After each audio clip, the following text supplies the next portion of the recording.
السلام علیکم ناظرین، پروگرام فیکٹ میٹرز کے ساتھ میں ہوں سوزین جہان خان۔ پاکستان تحریک انصاف کی جانب سے احتجاج اور دیگر اپوزیشن جماعتوں کی گرینڈ الائنس کے پلیٹ فارم سے حکومت کو ٹف ٹائم دینے کے مسلسل دعووں کے ساتھ رمضان المبارک بالآخر اپنے اختتام کو پہنچ چکا ہے۔ عید کے بعد احتجاج کرنے کی ڈیڈ لائن آن پہنچی ہے۔ اپوزیشن کے سڑکوں پر نکلنے کا وقت ہوا چاہتا ہے، لیکن پاکستان تحریک انصاف سمیت تمام اپوزیشن جماعتیں ابھی تک اس حوالے سے کوئی بھی حتمی لاہے عمل سامنے نہیں لا سکیں۔ پی ٹی آئی کی سیاسی اور قانونی ٹیمیں بھی آپس میں کھینچا تانی میں مصروف ہیں، تو ایسے میں عید کے بعد پاکستان تحریک انصاف میں فارورڈ بلاک بننے کی بازگشت بھی جاری ہے۔ ایک طرف تو اپوزیشن تمام تر مسائل کے باوجود احتجاج کے لیے پر تول رہی ہے، تو دوسری جانب دہشت گردی سے نمٹنے کے لیے قومی سلامتی کمیٹی کے ایک اور اجلاس کی تجویز بھی سامنے آ رہی ہے۔ عید کے بعد اپوزیشن سڑکوں پر نکلے گی یا تمام سیاسی جماعتیں دہشت گردی کے لیے ایک پیج پر دکھائی دیں گی؟ اس سب پر عید کے بعد بننے والے سیاسی منظر نامے پر بات کرنے کے لیے ہمارے ساتھ موجود ہیں رکن قومی اسمبلی شیر افضل مروت۔ سر، بہت شکریہ پروگرام میں اپنا قیمتی وقت دینے کے لیے۔ اگر یہ کہا جائے کہ مروت صاحب خان صاحب کے مشکل وقت میں کام آئے اور مشکل وقت کے ساتھی تھے تو یہ درست ہوگا، لیکن اب وہی مروت صاحب کہتے ہیں کہ فارورڈ بلاک بنے گا، تو اس فارورڈ بلاک میں آپ کا کیا کردار ہوگا اور کیا پبلک اس کو ایکسیپٹ کرے گی؟ بہت شکریہ۔ میں نے یہ نہیں کہا ہے کہ فارورڈ بلاک بنے گا، میں نے اپنے خیال کا اظہار کیا تھا کہ جو اسٹیبلشمنٹ حکومت پی ٹی آئی کے ساتھ کرتی آئی ہیں، جس طریقے سے وقفے سے اور پھر جس انداز میں اس کو توڑنے کی کوششیں کی گئی ہیں، تازہ ترین واردات 26ویں آئینی ترمیم کے موقع پہ ہوئی جب 11 ساتھی ہمارے جو ہیں وہ ہم سے چلے گئے، تو لہٰذا اب پیپل پارٹی نے اندیا دیا ہے کہ شاید وہ بجٹ میں سپورٹ نہ کریں۔ صحیح۔ تو ایسی صورتحال سے نپٹنے کے لیے پلان بی تو انہوں نے ارینج کرنا ہوگا۔ پلان بی میں ان کو 16 ممبران پارلیمنٹ درکار ہیں، 16 ایم این ایز۔ صحیح۔ تو ایسی صورت میں جو ہیں وہ دستیابی تو جو ہیں پی ٹی آئی کی صفوں میں ہی ممکن ہیں، اور یہ اب کہنا غلط ہوگا۔ کل بیرسٹر صاحب نے بیان بھی دیا ہے کہ کوئی بلاک ہم سے نہیں بن پائے گا، لیکن ہمارے صفوں میں سے جب 3 ماہ پہلے ہمارے لوگ ٹوٹ گئے پیسوں کی وجہ سے یا ڈر کی وجہ سے، تو دوبارہ مطلب یہ گارنٹی تو نہیں دی جا سکتی ہے۔ صحیح۔ تو یہ جو 16 لوگ ہیں ان کے آپ کچھ نام بتا سکتے ہیں یا کچھ اندازہ دے سکتے ہیں؟ نہیں، مجھے اندازے تو ہیں۔ صحیح، سر نام بھی بتا دیکھیں، نہیں، نام تو میں نہیں بتاؤں گا کیونکہ میرے ساتھی رہے ہیں۔ صحیح۔ اور ایسے بھی ہو سکتے ہیں کہ میں ان کے بات چیت کا یا کسی حوالے سے کوئی عینی شاہد تو نہیں ہوں، یہ تو شنید ہوتی ہے، کوئی ذکر ہو جاتا ہے، کسی کی عزت خراب کرنے کے مترادف ہوگا۔ البتہ وقت خود ہی ثابت کرے گا کہ یہ جو باتیں انداز اسپیکولیشن کی آثارائیاں ہو رہی ہے، یہ درست ہے یا غلط ہے۔ صحیح۔ سر، ابھی اگر ود رسپیکٹ اینڈ معذرت کے ساتھ بھی یہ کہا جائے کہ آپ کو بھی اور فواد چودھری صاحب، فیصل چودھری صاحب کو اگر ایک ہی بندے کا نام لیا جائے کہ ان کی وجہ سے ہی پارٹی سے علیحدہ کیا گیا یا لیگل ٹیم سے نکالا گیا، تو ایسی کیا وجہ ہے کہ خان صاحب ان کی بات تو سنتے ہیں لیکن آپ کی بات پہ یا فیصل چودھری کی بات پہ ان کو اعتبار نہیں ہے؟ میرا خیال ہے کہ میں تو خان صاحب سے ملا ہی نہیں ہوں نا۔ ٹھیک ہے، ملنے دیا نہیں گیا آپ کو؟ ہاں، اب ملنے نہیں دیا جانا اس کا مطلب ہے کہ آپ کو چھپانا چاہتے ہیں نا۔ صحیح۔ آپ خان صاحب تک، ان کے کانوں تک یہ بات نہیں پہنچانا چاہتے ہیں یا پہنچنے دینا چاہتے ہیں کہ وہ دوسری سائڈ کا ورژن سنیں۔ اور یہ صرف میرا فیصل چودھری صاحب کا یا بابر اعوان صاحب کا مسئلہ نہیں ہے۔ آپ دیکھیں نا، پاکستان تحریک انصاف میں گزشتہ 4-5 ماہ میں جو تبدیلیاں آئی ہیں، خصوصاً لیگل سائٹ پہ، آپ کے تمام وکیل فارغ ہو گئے۔ خود علی ظفر صاحب جو ہیں، سارے کیسز ان سے لے لیے گئے ہیں۔ کوسا صاحب جو ہیں، ان سے تمام فائلیں لے لی گئی ہے۔ یہ تو ابھی انہوں نے بتایا ہی نہیں ہے کہ ان کو بھی ہم نے نکال دیا ہے، لیکن پریکٹیکلی تو وہ بھی نکل چکے ہیں۔ تو یہ کون کروا رہا ہے کہ فائلیں اٹھوا لینا، کیسز لے لینا، کچھ خاص لوگوں کی رسائی خان تک ہونے دینا؟ اگر یہ باتیں ہمیں سمجھ آ رہی ہیں تو خان صاحب کو کیوں سمجھ نہیں آ رہی؟ خان صاحب جو ہیں وہ انہی محدود لوگوں کی حصار میں ہیں، اور دوسرا جو مسئلہ ہے جو بالکل کینسر بن چکا ہے وہ یہ ہے کہ جو لوگ خان کے بھائی ہیں وہ ان لوگوں کی ناراضگی مول نہیں لینا چاہتے ہیں، تو لہٰذا خان کو بتانے سے پرہیز کر رہے ہیں۔ صحیح۔ اب آپ نے ایک شو میں فرمایا کہ پی ٹی آئی کے اندر ایک بیماری ہے جو اندر سے ہی آئی ہے، اس بیماری کا کوئی علاج ہے آپ کے نظریے میں کہ اس بڑا بیماری کا آسان سا علاج ہے۔ اس بیماری کا علاج یہ ہے کہ جس کا کام اسی کو ساجے۔ تو سارے کہہ رہے ہیں کہ پی ٹی آئی ہماری ہے, سب چاہ رہے ہیں کہ ابھی ہم آ جائیں, ٹی وی کے اوپر بھی آ جائیں, کانفرنس بھی کریں, ہر کوئی کریڈٹ لینا چاہ رہا ہے. یہی ہوتا ہے نا, صرف پریس کانفرنس ہو تک ہے اور بات ہو تک ہے, عملی طور پر کام کرنے والے کدھر ہیں؟ صحیح. کوئی بتا سکتا ہے کہ کوئی کامیابی ہے, بس جس کو بھی آپ چھیڑے مائک کے سامنے بیٹھ کے آسمان زمین کے کلابے ملاتا ہے, انقلاب لائیں گے, فلاں کریں گے, ڈینگ کریں گے, لیکن عین وقت پر جو ہیں ان کی دول بھی نظر نہیں آتی ہے. صحیح.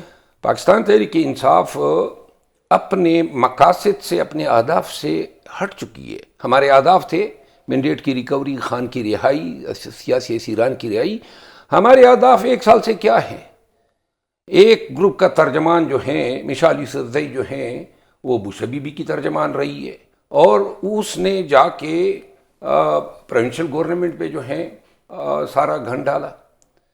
اسی طرح جو ہیں یہ جو سوشل میڈیا ٹیم ہے, مشوانی صاحب ہو گئے یا جبران الیاس, بالکل جی, یہ لوگ جو ہیں دوسری سائٹ پہ علیمہ خانم کی جو ہیں بات سنتے ہیں اور اس کی ترجمانی کرتے ہیں. خود مطلب مجھے نکالنے کے بعد انہی لوگوں نے جو ہیں میری ٹرالنگ بھی شروع کی ہوئی ہے اور گالم گلوچ بھی کر رہے ہیں. بھائی یہاں تک کافی نہیں تھا کہ آپ نے نکال دیا نا, اب تو چھوڑ دیتے نا, تو لہٰذا یہ بندے کو گھر تک پہنچا کے آتے ہیں. لیکن سر اگر دوسری پارٹیز کی بات کی جائے, اختیار ولی صاحب نے ہمارے ہی شو میں کہ مروت صاحب ایک ہیرا ہیں, آپ ہیرا ہیں. شندانہ گلزار صاحبہ نے پرسوں ہمارے شو میں کہا کہ جی مروت صاحب کو شاید دوبارہ خان صاحب ان سے بات کریں یا پارٹی میں ان کو لے آئیں. آپ کی امپورٹنس تو سب کو پتہ ہے. یہ جتنے لوگوں نے بھی خان صاحب کے کان بھرے, جو کہ بھر دیے گئے, خان صاحب نے اس کے اوپر کوئی سٹانس کیوں نہیں لیا؟ جیسے میں نے پہلے بھی کہا تھا کہ میرے سامنے انہوں نے کچھ کہا تھا کہ مروت از اے کراؤڈ پلر.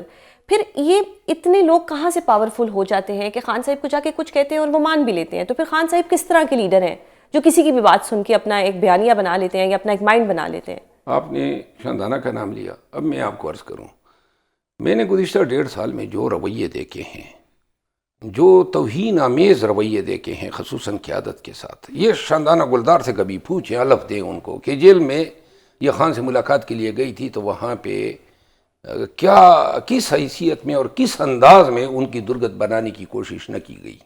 یہ بات میں نے کہیں کہی نہیں ہے. عامر ڈوگر صاحب سے پوچھیں کہ ان کی کیا کس حیثیت میں جو ہیں اس کو کس طرح جو ہیں, حتیٰ کہ بیرسٹر گور صاحب سے پوچھیں. میرے سامنے بیرسٹر گور صاحب کے ساتھ جو توہین آمیز رویہ برتا گیا, اور یہ ایک نہیں, ہر پارٹی کا لیڈر جو ہے ان توہین آمیز رویوں کا شکار رہا ہے. کیوں؟ مار بھی کھائیں, تکالیف بھی اٹھائیں اور آپ توہین بھی کریں. یہ میں نے قطعاً زندگی میں برداشت نہیں کیا ہے. لیکن مسئلہ یہ ہے کہ وہ کہتے ہیں نا, شکایت کریں تو کس سے کریں. تو یہ کہنا درست ہوگا کہ پی ٹی آئی جو ہے ایک سٹریٹ پاور کھو چکی ہے. پی ٹی آئی آہستہ آہستہ ٹوٹتی جا رہی ہے. جو نظر آ رہے ہیں ہمیں کہ کبھی سلمان اکرم راجہ صاحب کو آپ سے مسئلہ ہو رہا ہے, کبھی فواد چودھری کو کسی سے مسئلہ ہو رہا ہے, تو پی ٹی آئی کے اپنے اندر پھوٹ پڑی ہوئی ہے. یہ کہنا تو پھر درست ہوگا نا سر کہ اب پی ٹی آئی کمزور ہو چکی ہے. پھر حکومت کا موقف صحیح ہے کہ ان کے پاس تو سٹریٹ پاور ہی نہیں ہے, اب یہ مولانا کے پیچھے لگ گئے ہیں. اگر پاکستان تحریک انصاف کے کوئی لیڈر یا کوئی رہنما یہ کہنا چاہتے ہیں کہ ہم گزشتہ سال سے بہتر پوزیشن میں ہیں, تو وہ غلط کہہ رہا ہے. ہم دن بدن کمزور ہوتے جا رہے ہیں, اور اس کی وجہ یہ ہے, میں اپنی مثال دوں, میں آج اگر اس طرح کل کے بات کر رہا ہوں تو اس کی پیچھے یہ میری نیت ہے. پہلے میری امید تھی کہ شاید میں دوبارہ پی ٹی آئی میں چلا جاؤں, لیکن اب مجھے اس کی پرواہ نہیں ہے. فائنل ڈیسیژن ہے آپ کا؟ مجھے پرواہ نہیں ہے, کیونکہ ان لوگوں کے ساتھ اس طرح چلنا جو ہے وہ نیکسٹ ٹو امپاسبل بنتا جا رہا ہے. توہین کوئی کیوں کر میری کرے گا؟ میں نے خدمات کی ہیں, میں نے قربانیاں دی ہیں, اوپر سے گالم گلوچ اور یہ سازشیں خام خام ہے. بھائی اپنے اہداف جو ہیں ان کو تو چھوڑ کے آپ اپنوں کے پیچھے لگے ہوئے ہیں. سوشل میڈیا جو ہے اس کا کوئی کام ہی نہیں ہے سوائے گالم گلوچ کے, اور کوئی اس کا نوٹس نہیں لے رہا ہے. پارٹی کا جو ہے وہ تشخص, پارٹی کی شناخت خراب ہو چکی ہیں سوشل میڈیا کی ان حرکات و سکنات کی وجہ سے. اور کوئی بات کرو, گالم گلوچ دلیل کوئی نہیں ہے, منطق پیچھے پڑ جاتے ہیں. اور آپ کو میں بتا دوں 90% جو اسلام آباد کے یا پاکستان کے صحافی ہیں وہ صرف سوشل میڈیا کی وجہ سے پی ٹی آئی کے مخالف ہوئے ہیں. ریزنز ہیں ان کے اور ریزن یہی ہے سب کو solid گالیاں reasons ہیں. دیتے ہیں, سب کو ٹرول کرتے ہیں. بالکل. یہ کس طرح کی سیاست ان کو سمجھائی گئی ہے اور ان پہ لوگ فخر بھی کرتے ہیں. دراصل نئے اور پرانے لوگ آئے ہوئے ہیں نا, تو پرانا بندہ کچھ کہہ رہے, نیا بندہ اس کو اس کی نفی کرنے کی کوشش کر رہے, ہر کوئی عقل کل بن رہے. اگر یہ کہنا غلط نہیں ہوگا, اب ایسی سچویشن میں جو عید کے بعد سڑکوں پہ آنا تھا, کیا یہ سڑکوں پہ آئیں گے یا یہ یو ٹرنز لیں گے؟ دیکھیں پارٹی میں آپ دیکھ لیں گزشتہ 2 سال سے روزانہ کوئی نوٹیفیکیشن ہوتا ہے, فلاں کو فلاں جگہ کا صدر بنا دیا گیا, فلاں کو سیکرٹری جنرل, اور پیچھے سے واہ واہ شروع ہو جاتی ہیں. ہماری ساری تعینات کی تقرریاں نوٹیفیکیشن پہ ہوتی ہیں. کسی ریجن, ضلع, تحصیل, ٹاؤن, یو سی کا صدر کبھی منتخب ہی نہیں ہوا ہے. صحیح. حتیٰ کہ جو ہماری انٹرا پارٹی الیکشن تھے وہ بھی ایک شیم الیکشن تھے, یعنی کہ جو کوئی اپوزنگ پینل تھا ہی نہیں, ایک ہی پینل آیا گیا. اور میں نے خان صاحب کو کہا تھا کہ ہمیں پارٹی کے اندر اگر اس کو ادارہ ہم نے بنانا ہے تو جمہوریت متعارف کرانی ہے اور پھر الیکشن ہونے چاہیے. جب یہ الیکشن ہوا, اب یہ بیرسٹر گور صاحب چیئرمین بنے ہیں, تو ذرا آپ دیکھیں نا کتنے ووٹ پڑے ہیں. یعنی جو مقدمہ سپریم کورٹ میں گیا تو کوئی 815 ووٹ جو ہیں پڑے ہیں. اب پاکستان تحریک انصاف کے اتنے ووٹرز ہیں. بالکل. یعنی 8 لاکھ سے زیادہ تو رجسٹر ووٹر تھے, اور اب تو کروڑوں میں ہوں گے. اور بلوچستان میں کابینہ بنی, وہاں پہ بھی الیکشن ہوئے اور وہاں پہ 425 پہ بندہ صدر بن گیا. لیکن پھر میرا ایک منٹ جی, اب بیرسٹر گور صاحب جو ہیں ان کا پینل تو بلا مقابلہ آیا تھا, تو پھر الیکشن میں ووٹ ڈالنے کی کیا ضرورت آ گئی؟ یہ بھی ذرا آپ سوچیں نا. بات یہ ہے کہ جب آپ خانہ پوریاں اسی طرح اپنے منمانی لوگوں کو صدور بنا کے نوٹیفیکیشن کریں گے, تو جو نکالنے والے ہیں جن میں استعداد ہیں, جو اس دور میں 9 مئی کے بعد میرے ساتھ نکلے تھے, ان میں سے کس کو منصب پہ سرفراز کیا گیا؟ بالکل. جنہوں نے مارے کئی, جنہوں نے جیلیں کئی, شخص آپ کو وزیر نظر آئے گا تقریباً انڈسکریمنیٹ تو نہیں ہے, لیکن 90% وزراء, ایڈوائزر, یہ وہ لوگ ہیں جو نہ کبھی جیل گئے, اور یہ جو چیئرمین ہیں نہ کبھی مار کھائی ہے. ایک شو میں جو بیرسٹر عقیل صاحب ہیں انہوں نے پریڈکشن کی تھی کہ یہ لوگ مروت صاحب کو نکال دیں گے. ان کی پریڈکشن درست ثابت ہوئی, اور اب ایک پریڈکشن آپ دے رہے ہیں جو ہمیں لگتا ہے کہ فیوچر میں عنقریب درست ثابت ہوگی. پی ٹی آئی میں رہنے کے لیے یا پی ٹی آئی کا ممبر رہنے کے لیے کس کی گڈ بکس میں رہنا ضروری ہے؟ علیمہ بی بی کی, بانی پی ٹی آئی کی, یا کسی اور کی؟ میرا خیال ہے 2 کوالیفیکیشن اگر آپ کے پاس ہیں تو پھر کسی کی گڈ بکس میں آپ رہ سکتے ہیں. ایک جو ہے خوش آمدی ہونا چاہیے اور دوسرا سازشی ہونا چاہیے. صحیح. جو یہ 2 کوالیفیکیشن رکھتا ہے پی ٹی آئی, اس کے لیے ضروری نہیں ہے بلا کا بزدل ہو, چوہا ہو, اس میں کوئی غیرت اور شرم بھی نہ ہو, بس اس کو سازش کرنا آتی ہو اور زبان جو ہے وہ چاپلوسی, بس وہ ہر ایک کی گڈ بک میں چلا جاتا ہے. صحیح. اب یہ جو قومی سلامتی کمیٹی کا ایک دوبارہ اجلاس ہونے جا رہا ہے, آپ کیا مشورہ دیتے ہیں کہ پی ٹی آئی کو اس میں جانا چاہیے یا نہیں جانا چاہیے؟ میرا خیال ہے کہ پہلے بھی شاید جانا چاہیے تھا, گورنمنٹ نے ان کو ٹریپ کیا. ابھی جو بلاول بھٹو زرداری صاحب نے جو تجویز دی, اچھی تجویز ہے. پی ٹی آئی کو ایک فورم مل جائے گا, وہاں پہ یہ پارٹی کے ساتھ ہونے والے نامناسب رویوں کی شکایت بھی کر سکتے ہیں, اور اگر مجھے ساتھ میں لے جاتے ہیں تو میرا وعدہ ہے کہ جو یہ نہیں کہہ سکیں گے وہ میں کہہ دوں گا. ان کو لے کے جانا چاہیے. ہم تو یہی درخواست کریں گے کہ جو, تو شاید وہ اسی لیے آپ کو نہیں لے کے جانا چاہتے, یہ بھی تو ہو سکتا ہے. مجھے تو حکومت والوں نے بھی دعوت نہیں دی تھی گزشتہ اجلاس میں, کہ اندیشہ تھا کہ یہ کچھ کہہ دے گا. صحیح. اب ہم کہنے سے تو باز نہیں آئیں گے. فریڈم آف سپیچ ہے, فریڈم آف سپیچ بھی ہے, وکیل بھی ہوں, مجھے پتہ ہے میرے حقوق کہاں تک ہیں, اور اپنے ان حقوق کا ایکسرسائز کرتے ہیں. رانا صاحب نے فرمایا, رانا ثناء اللہ صاحب نے, کہ 2030 تک عمران خان صاحب جیل سے نہیں آ رہے. آپ کو کیا لگتا ہے خان صاحب کب تک آ جائیں گے؟ ریگارڈلیس آف دا پارٹی جو بھی کر رہی ہے وہ سب کو نظر آ رہا ہے. اب مجھے علم نہیں ہے کہ رانا صاحب نے بنگال کا علم نجوم بھی حاصل کر لیا ہے. صحیح. ہم تو یہ عقیدہ رکھتے ہیں, اور پاکستان کی سیاسی تاریخ کو مد نظر رکھتے ہوئے یہاں پہ تو ہفتوں کے بعد حکومتوں کا پتہ نہیں چلتا ہے, تو 2030 تک جو ہیں. ہاں البتہ رانا صاحب جو ہیں وہ اگر کچھ خصوصی طور پہ ایسا جادو رکھتے ہیں یا علم نجوم رکھتے ہیں جس کی بنیاد پہ وہ کہہ سکتے ہیں, تو بات مانی پھر پڑ جائے گی. لیکن کوئی تائید میں کوئی کچھ کہیں کیوں نہیں 2030 تک. ہاں اگر یہ وہ کہنا چاہتے ہیں کہ چونکہ اختیار ہمارے پاس ہے کے بل بوتے پہ ہم رکھیں گے, یا وہ یہ کہنا چاہتے ہیں کہ اس پارٹی میں اتنی جان ہی نہیں ہے, یا ان تلوں میں اتنا تیل ہی نہیں ہے کہ یہ عمران خان صاحب کو باہر نکال سکے, تو یہ بھی درست ہی ہوگا. تو ان کو اندازہ ہو گیا ہے نا, سب کو. مولانا صاحب کو اندازہ ہو گیا. اہم بات میں آپ کو اور آپ کے سامعین کو کروں, پاکستان تحریک انصاف کی جگنسائی اس دن سے شروع ہوئی جس دن تمام مخالفین کو اندازہ ہو گیا کہ یہ پارٹی اپنے تمام انرجیز کو جو ہیں چینلائز کرنے میں کامیاب نہیں رہتی ہیں ٹورڈز پروٹیسٹ. ہم بکھرتے جا رہے ہیں، تقسیم ہوتے جا رہے ہیں، کمزور ہوتے جا رہے ہیں. کس طریقے سے احتجاج کرنے ہیں، کس طرح موٹیویٹ کرنا ہے، لوگوں کو نکالنا ہے، لاجسٹک دینا ہے. اور آج تک پاکستان کی لارجسٹ پارٹی ہونے کے باوجود اور پاکستان کے مقبول ترین لیڈر ہونے کے باوجود، عمران خان کے اس سٹیٹس کے باوجود، ہم کیوں پاکستانیوں کو لاکھوں کی تعداد میں نہ نکل پائے؟ یہ اندازہ ان کو ہو گیا ہے، لہذا وہ منمانی کر رہے ہیں. بالکل. مروت صاحب بہت شکریہ پروگرام میں اپنا قیمتی وقت دینے کے لیے. ایڈوانس عید مبارک آپ کو. ناظرین یہاں پر لیتے ہیں ایک بریک. ویلکم بیک ناظرین. ہمیں جوائن کیا ہے سینیٹر ہمایوں محمد جو کہ پی ٹی آئی کے رہنما ہیں، اور سینئر تجزیہ کار نصر اللہ ملک صاحب. نصر اللہ ملک صاحب، پہلے تو بہت مبارک ہو آپ کو. بہت خوشی ہوئی ہمیں جان کے آپ ڈیزرو کرتے تھے ایک میڈل اور وہ آپ کو ملا. آپ کی پرمیشن سے میں پہلا سوال کرنا چاہوں گی ہمایوں صاحب سے. ہمایوں سر، ہم نے تو پورا رمضان ایک ہی ڈسکشن کی کہ جی عید کے بعد پی ٹی آئی جو ہے سڑکوں پہ آئے گی اور پھر خان صاحب کے لیے ایک تحریک چلے گی اور خان صاحب جلد جیل سے باہر آ جائیں گے.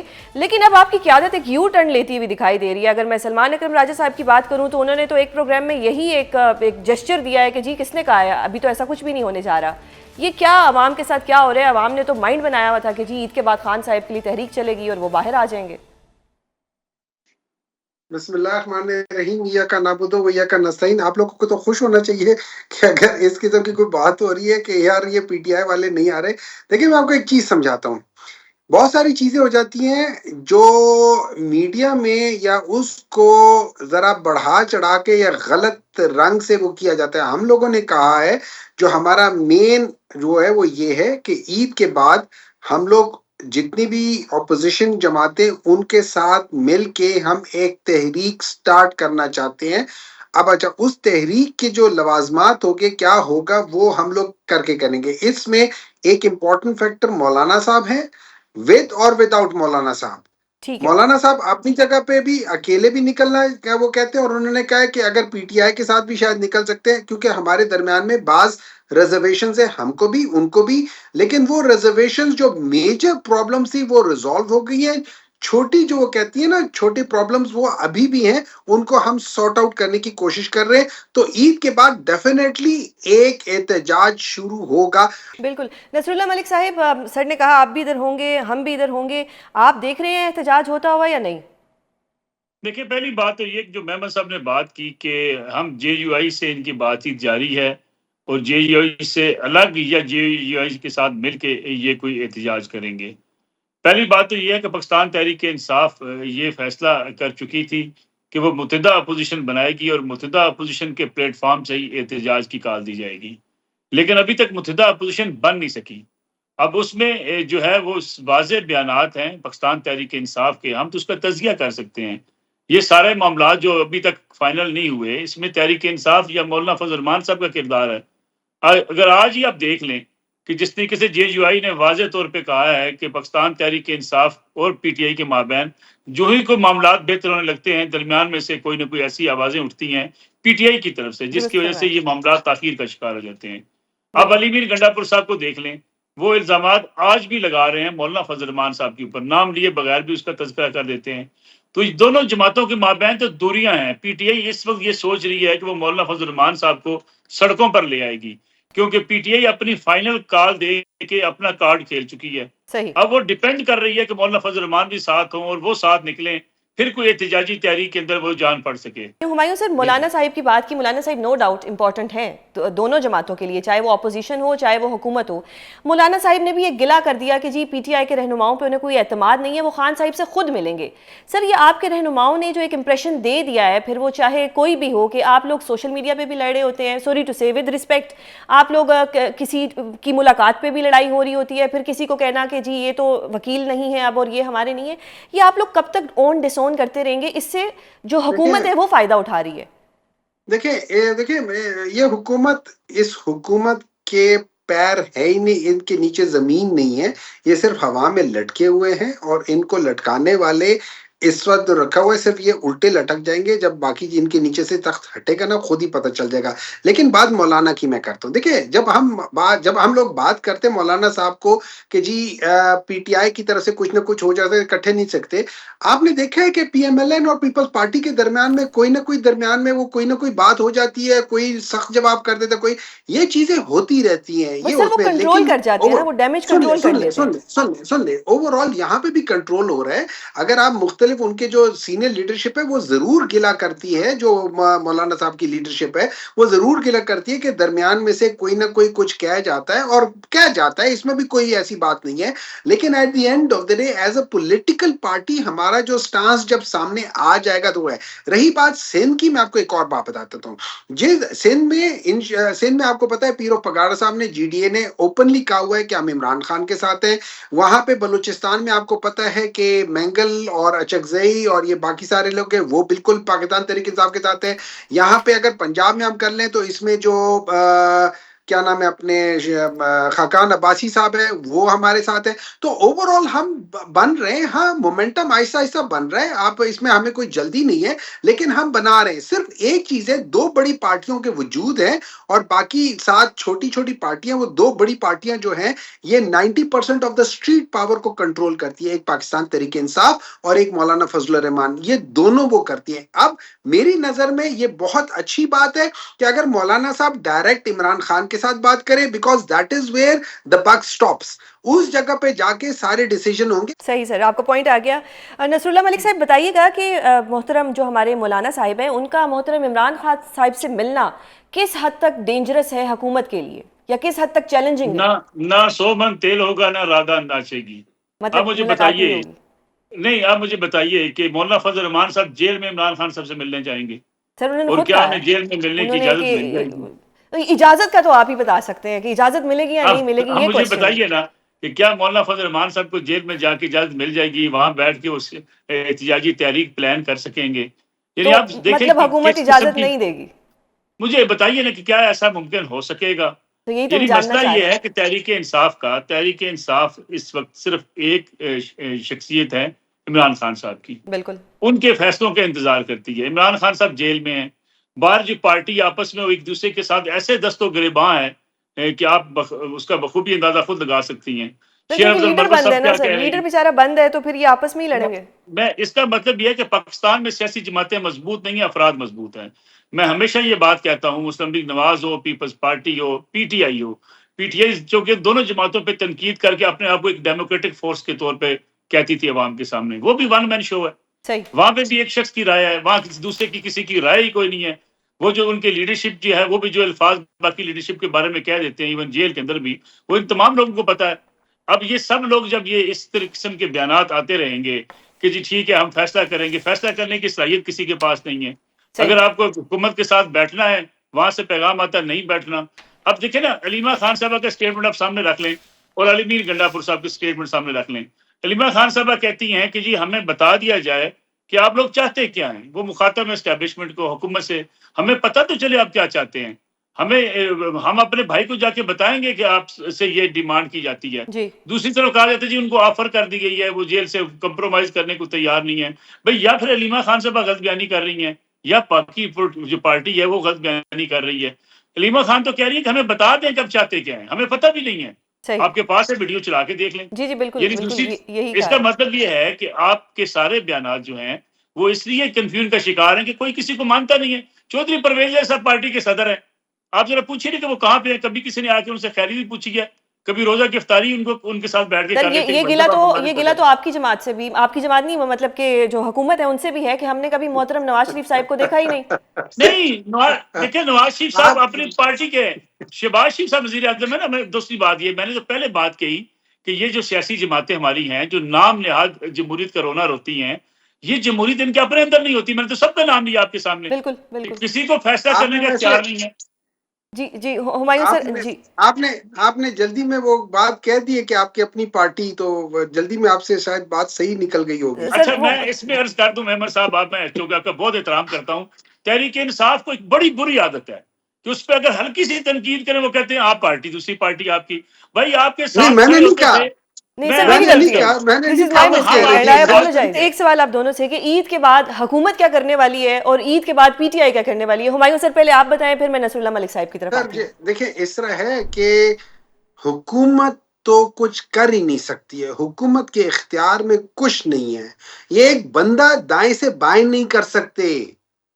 یہ حکومت یہ حکومت آپ یہ سمجھیں یہ ایک قسم کی سبسیڈری جماعت ہے یا سبسیڈری چیز ہے یا ایڈجوونٹ چیز ہے، یہ مین چیز ہے ہی نہیں. ان کے کوئی اختیارات نہیں ہے. تو آپ بھول جائیں کہ حکومت کیا کرتی ہے. حکومت کچھ نہیں کر سکتی. ہاں ہمایوں سر معذرت کے ساتھ اگر حکومت کچھ نہیں کر سکتی تو جنہوں نے کچھ کرنا ہے ان کے خلاف تو ٹویٹس آ جاتی ہیں. دیکھیں اس طرح ہے، میں آپ کو ایک بات بتا دیتا ہوں. دو چیزیں ہیں. ایک جو ٹویٹس آتی ہیں خلاف غلط طریقے سے، میں اس کی مذمت کرتا ہوں. ایک ہے جو اس چیز کے خلاف ہے کہ جو اسٹیبلشمنٹ کا رول نہیں ہونا چاہیے اور وہ کر رہے ہیں.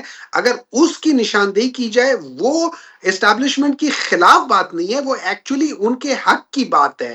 جب میں اسٹیبلشمنٹ کو کہتا ہوں کہ جی آپ کا یہ رول نہیں، آپ کا یہ رول ہونا چاہیے، میں اسٹیبلشمنٹ کے خلاف نہیں ہوں. میں اس کا دوست بن کے اسے بتا رہا ہوں کہ بھائی آپ جو کام کر رہے ہو وہ غلط طرف جا رہا ہے. So I am their best friend. Nasrullah Malik sahib آپ کیا دیکھ رہے ہیں، کیا ہوگا عید کے بعد؟ کتنی خوبصورت بات ہے محمد صاحب کی کہ اسٹیبلشمنٹ کا رول جو سیاست میں نہیں ہونا چاہیے.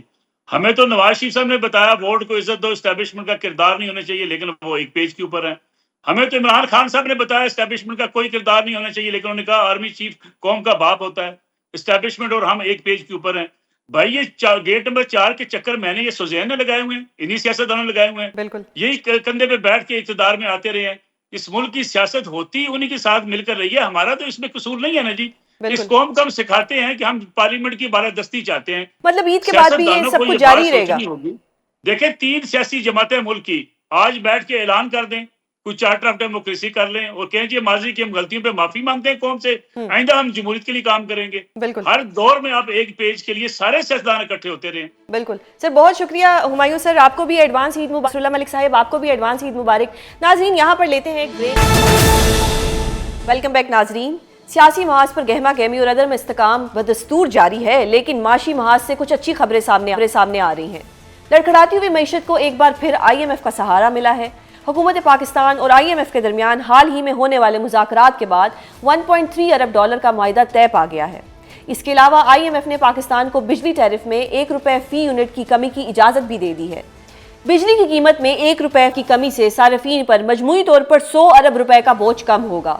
جو صارف 500 یونٹ بجلی استعمال کرتا ہے اس کے بل میں 500 روپے کی کمی ہوگی. آئی ایم ایف کی جانب سے ملنے والا یہ ریلیف پاکستانی معیشت کے لیے کتنا اہم ہے؟ معاشی اشاریوں میں بہتری کا ثمر عوام تک کب پہنچے گا؟ اس سب پر اور دیگر معاملات پر بات کرنے کے لیے ہمارے ساتھ موجود ہے ماہر معاشی امور ڈاکٹر خاقان نجیب. سر بہت شکریہ پروگرام میں اپنا قیمتی وقت دینے کے لیے. سر اگر یہ کہا جائے کہ آئی ایم ایف کی جانب سے ہمیں ایک انجیکشن لگا ہے، ایک ٹیکہ لگ گیا ہے، اب اس کو امیونٹی ٹیکہ سمجھا جائے یا ایک سٹریس والا ٹیکہ سمجھا جائے، یہ جو ہماری لڑکھڑاتی ہوئی معیشت تھی اس کے لیے یہ انجیکشن کتنا ضروری تھا؟ سوزین صاحبہ چونکہ آپ نے میڈیکل ٹرمز استعمال کیے ہیں تو میں میڈیکل ٹرمز میں ہی اس کا جواب دیتا ہوں.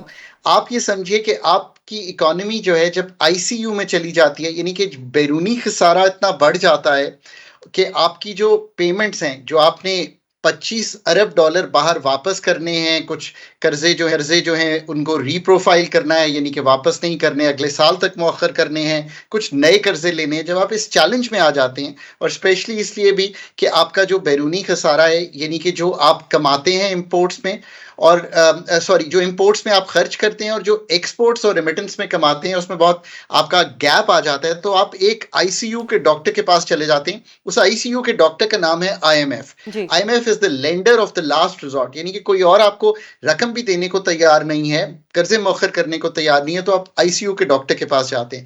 اس کا جو 1 یا 2 یا 3 بلین ڈالر ہے وہ اتنا میٹر نہیں کرتا جتنا اس کی اسٹیمپ آف اپروول میٹر کرتی ہے کہ آپ نے اپنی جو جسے کہیں گے عادات ہیں اس کو کریکٹ کر لیا ہے.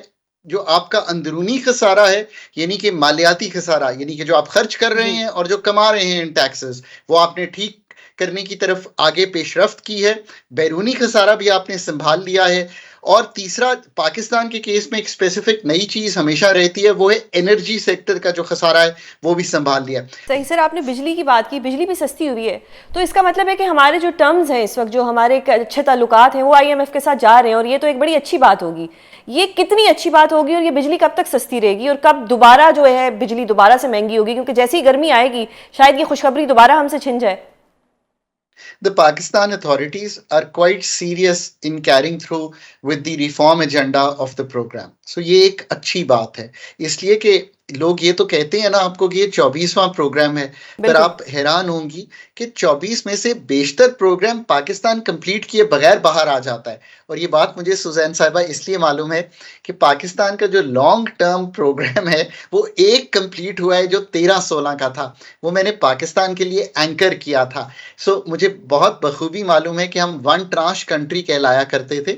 سو اتھارٹیز نے اس کو سیریسلی لیا ہے، اسٹیبلشمنٹ نے بھی کچھ میجرز لیے، روپے کی قدر اس وجہ سے بھی سنبھلی، افغان ٹرانزٹ ٹریڈ، اسمگلنگ کو روکنا. So overall everyone has, جسے کہیں گے نا، entangle together and to take it forward. دیکھیے ایک تو یہ ہے کہ میں بجلی کی قیمتوں پہ، چونکہ people are worried, manufacturers are worried, agriculture کا جو ہمارا کاشتکار ہے they are worried, so everyone's worried. آپ کا میرا بل ڈومیسٹک بھی ایسا آتا ہے کہ ایوری ون is concerned. دیکھیے ایک تو پہلا ریلیف جو آئی ایم ایف نے اگری کیا ہے وہ از دا فالوئنگ: 791 روپیز پر MMBTU کا ایک آپ لیوی کہہ لیں اس کو، لگائی گئی جو گیس استعمال کر رہے تھے کیپٹیو پاور. کیپٹیو سے مطلب ہوتا ہے کہ میں اپنا مینوفیکچرنگ میں خود ہی اپنی ایک گیس کی تھرو ایک پاور جنریشن میں نے لگائی ہوئی ہے. میرا بڑا انفیشینٹ پلانٹ ہے، سارے پاکستانی جو استعمال کر رہے ہیں وہ انفیشینٹ ہیں،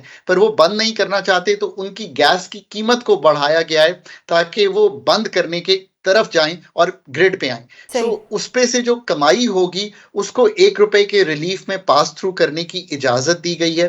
2-3 چیزیں آئی ایم ایف کی ٹیبل پر ہیں اور اس پہ بات چیت ہو رہی ہے، which are the following: کہ آپ نے 10 روپے PDL پیٹرولیم ڈیولپمنٹ لیوی، اگر آج سے 15 دن پہلے، جو کہ اب ہم 31 مارچ کے قریب آ گئے ہیں، اگر آپ 15 مارچ کو جاتی اور اگر انٹرنیشنل قیمت کا پرائس پاس تھرو ہوتا تو پیٹرول 10 روپے سستا ہو جاتا اور اسی طرح ڈیزل 15 روپے سستا ہو جاتا. اتھارٹیز نے یہ موضوع سمجھا کہ نہیں، ہم 10 روپے ایک لیوی لگائیں گے، اس سے 200 ارب کمائیں گے اور 1.5 روپیہ پاس تھرو کریں گے ان ٹرمز آف بجلی سستی کرنے کو، کیونکہ Suzanne more worried about electricity than she is about petroleum products. This is the thought process. میں اس ڈبیٹ کو واپس لانا چاہتا ہوں کہ ہم انرجی سیکٹر زیم نو، ہم انرجی سیکٹر کی ایفیشنسی، ہم انرجی سیکٹر کی سروس ڈلیوری، ہم انرجی سیکٹر کی پالیسی سازی، ریگولیشن، پرائیویٹائزیشن. اصل سوچ تو یہ ہے نا، جب تک یہ چیز ٹھیک نہیں ہوگی تو ملک میں انرجی سیکٹر ٹھیک نہیں ہوگا. آپ قیمتیں، یہ جو چھوٹے چھوٹے اقدامات ہیں، لے کر جتنی مرضی کم کر لیں، جب تک یہ کمپیٹیٹیولی، جیسے آپ کا ٹیلی کام ہے، کسی نے آ کے آپ کو کہا، جو کیمرہ مین آپ کے سامنے کھڑے ہیں یا آپ کے امیر یا غریب دوست، کسی نے کبھی کہا کہ یار ٹیلی فون بڑا مہنگا ہے سوزین صاحبہ، کیا کریں؟ بالکل کوئی نہیں نہ کہتا. آپ بلکہ یہ کہتی ہیں کہ جس کو فون کرتی ہوں وہ فون پہ ہوتا ہے. اس لیے کہ telephony has come down in Pakistan because 4 companies کو کمپیٹ کرنے دے رہے ہیں، ڈی ریگولیٹ کیا. یہی ہم نے کرنا ہے پاور مارکیٹ کے ساتھ. بالکل سر، آپ کو پوائنٹ آ گیا. پہلے تو آپ کو بہت زیادہ ایڈوانس میں عید مبارک، اور بہت شکریہ پروگرام میں اپنا قیمتی وقت دینے کے لیے. ناظرین، یہاں پہ پروگرام کا وقت ختم ہوتا ہے. آپ سب کو بھی عید مبارک. اگلے ہفتے آپ سے دوبارہ ملاقات ہوگی. اپنا بہت خیال رکھیے گا. اللہ حافظ.